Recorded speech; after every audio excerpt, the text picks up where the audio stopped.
Mesa, estudiante del grupo 801 en el plantel Ixtapaluca, cursando la licenciatura en Comercio Internacional y Aduanas en la asignatura Teoría Monetaria del Comercio Internacional. Hoy presentaré la actividad Aplicación Teórica de las Políticas Monetarias en el Contexto Internacional durante la pandemia. La COVID-19 desencadenó una crisis sin precedentes, obligando a los bancos centrales a implementar estrategias innovadoras. En este video exploraremos cómo estas políticas impactaron la inflación, las tasas de interés y los tipos de cambio, respaldándonos con análisis de expertos y reflexiones críticas. Contexto global y estrategias ante la inflación. Al inicio de la pandemia, la prioridad fue evitar una deflación. La Fed de Estados Unidos y la BCE de Europa adoptaron flexibilidad cuantitativa, inyectando liquidez. Como señala Ben Bernanke, expresidente de la Fed, el QE evitó un colapso crediticio en 2020.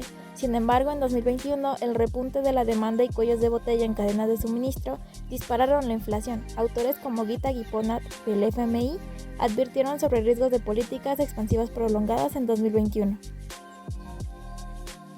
Tasa de interés y estímulos.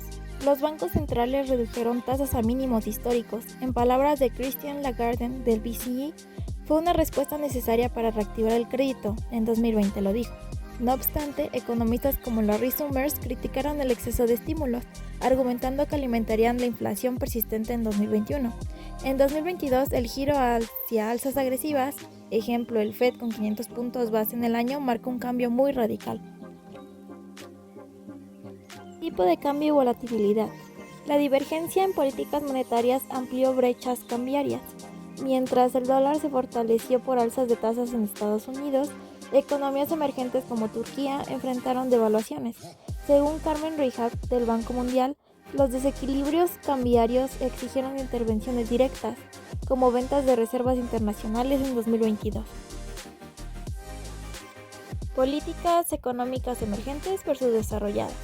La pandemia evidenció una brecha clave. Los bancos centrales de economías desarrolladas, como la Fed, pudieron implementar QE sin mayores presiones cambiarias. En contraste, países como Turquía enfrentaron un dilema: bajar tasas para estimular la economía o subirlas para defender su moneda.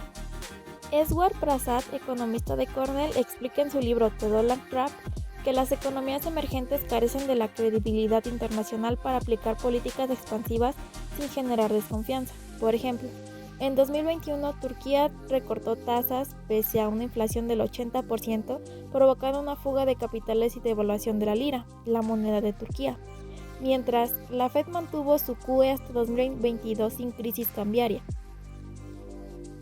Coordinación internacional entre bancos centrales. Para evitar un colapso global, la Fed activó líneas de swap con 14 bancos centrales, inyectando dólares en mercados extranjeros. Esto evitó una crisis como la del 2008, pero reveló la dependencia del dólar. Barry H. Green, historiador económico de Berkeley, critica en Globalizing Capital que este sistema refuerza asimetrías. Países sin acceso a swaps, como Argentina, debieron quemar reservas para estabilizar sus monedas. Un caso destacable fue en México en 2020. Recibió un swap de $60,000 millones, lo que redujo la volatilidad del peso. Sin embargo, esto no resolvió problemas estructurales como la baja productividad. Criptomonedas y monedas digitales.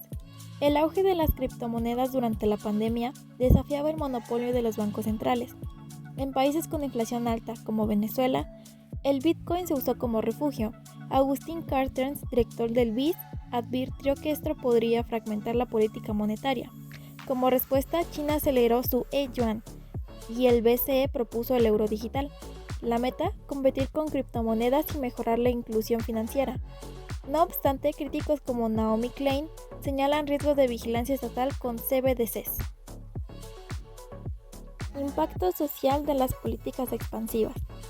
Las políticas monetarias no son neutrales.